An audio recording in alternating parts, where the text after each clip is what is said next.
All right, good morning. A couple things from the log from yesterday into today. First one I'll talk about today is an aggravated assault report that we responded to. This was in the area of Mariana Drive and Marday Avenue last night around 8:10 p.m. The initial call started out as a weapons violation in which the caller had stated there had been a fight at her residence and that someone had been stabbed.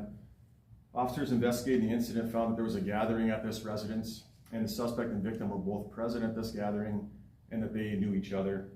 Witnesses said that the suspect had asked the victim to fight him several times during this gathering. The victim refused to do this. At some point, the suspect grabbed a chair and threw it at the victim, which hit him in the face. Both subjects did end up on the ground, where the suspect in this case had grabbed a knife and cut the victim and stabbed him in the abdomen area.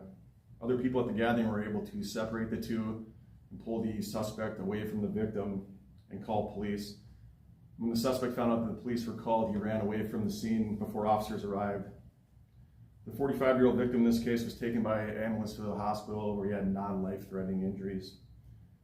Officers began to search for the suspect in the neighborhood nearby and were assisted by the Sioux Falls PD's K-9 unit. The K-9 began to track the suspect and showed interest in a backyard which was nearby where the gathering had taken place. Officers searching for the suspect then found him hiding under a deck of a house which was a short distance away from where the incident had taken place. He was taken into custody at that location without incident. His name is Tristan, T-R-I-S-T-E-N, Richard, R-I-C-H-A-R-D, Fry, F-R-Y-E, 42 years old of Sioux Falls. He was taken to jail for one count of aggravated assault. Any questions on that today? I guess, was the weapon used to stab the victim, was that something that was on his person when he arrived at the gathering? Or was it something from the gathering? Or not exactly sure where or when. He went, you said, under a deck, or he was hiding under a deck. Were there people in that home? It was in the backyard of the house, so I don't know if anybody was out at that point. So they were essentially unbothered by the incident. There's nothing to indicate that anybody else was affected by the search for him. Yeah. Do you know like I know you said like he was telling him to fight him. Do you know like what led up to that and what the reason for that was? No, I don't. Yeah. As far as exactly what led to that point, I'm not quite sure. And then was alcohol or drugs a factor that you know of? Or? There's some indication in the report that there was some alcohol being consumed at this gathering.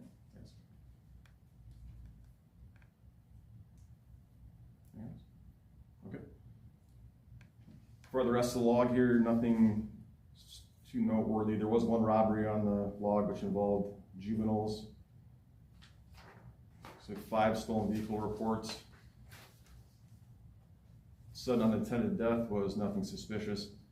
The weapons violation on East 6th Street. This was the weapons violation from yesterday afternoon. There was I know some coverage by the media about this call by Washington High School. I would refer you to the statement that was put out by the school district to the parents of the kids who went to the school there as far as the details about what exactly took place. Due to the fact that there is a juvenile involved in this, which is an open investigation, we will not be able to release any additional information at this time in reference to this call. I'm sure there are some questions, but I'm pretty limited in what I can talk about at this point. I know like the investigation is ongoing, but is it possible that are there any charges to adults that you guys are expecting, or? At this point, there is no charges for adults. The investigation clearly just, it's been less than 24 hours, so we're still working on that. So there will be some looking into exactly, like with any case, whether it's a juvenile or an adult, we're going to try to figure out exactly how somebody came into possession of the gun, when, where, all the circumstances involved with that, yeah. Are there laws that someone could be charged in connection to this incident? That's something I'd have to dig into further without having the specifics exactly what was going on. As far as being able to talk about that, I'll just leave that up to the investigation at this point. If we do get to a point, we can obviously update you with that information if it involves an adult. I'm just going to ask anyway. Do we know where, if the gun was in the bag at the school all day or where the gun came from? That's something we have to figure out exactly. When the kid possessed the gun, where he came in to possess it, where he got it from, all those things have to be part of the investigation. So at this point, we're still working on all that information. You said he, so is it the kid a boy? The kid is a boy, yes. Okay. Yep. This is another case where a juvenile had a firearm in their possession. What kinds of conversations should adults be having with their kids about guns or any weapons for that sake? Yeah, that's what we've stressed in the last few months and for years, I guess, if you go back to the importance of knowing what your children are bringing to school or bringing, to gatherings of people. If there's incidents, involving guns, we see that, happen in different locations. So it's having conversations about gun safety as well. And that's actually something that we're going to, as we talked in the past about our safety campaign. We did last month, we did Light It Up, Lock It Up, which was involving the theft of guns from vehicles and other items from vehicles and taking the time to lock your doors for cars, houses, stuff like that.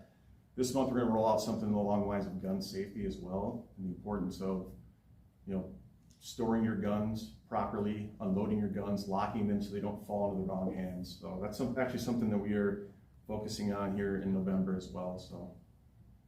And then, do you know who called 911 or any further on that? I can do some digging on that here.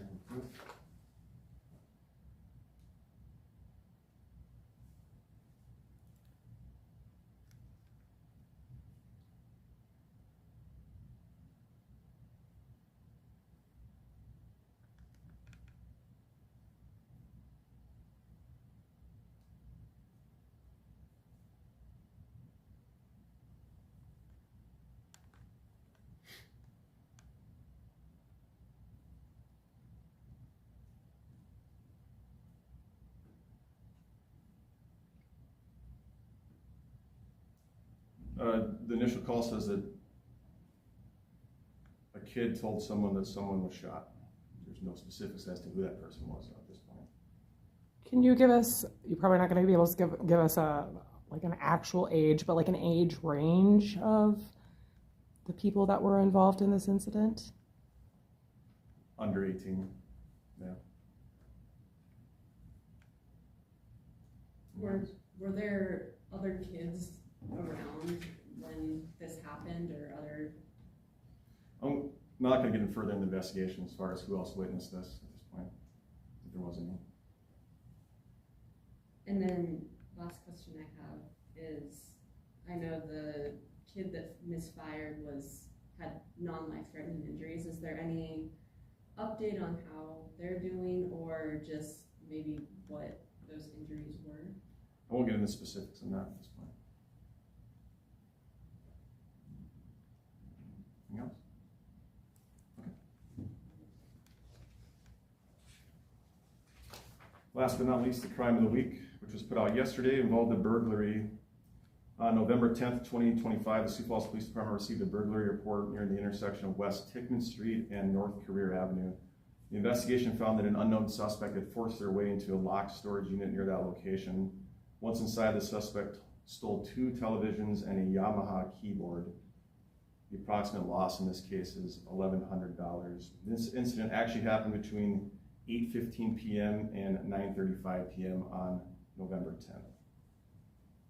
As with any other crime of the week or any other tips we posted on the CrimeStoppers.com website, take a look there, look at the photos, look at the information. If you have any information that can help solve these cases, there's a convenient submit a tip box right near these photos. Take some time to take a look. If you have information that can help, please help provide that to the detectives so we can maybe solve some of these cases with some help from the public. There's also rewards that are offered up to $1,000 if any of your information leads to arrest or charges for any of these cases that are listed on the website. Any questions? All right, thanks. Have a good weekend.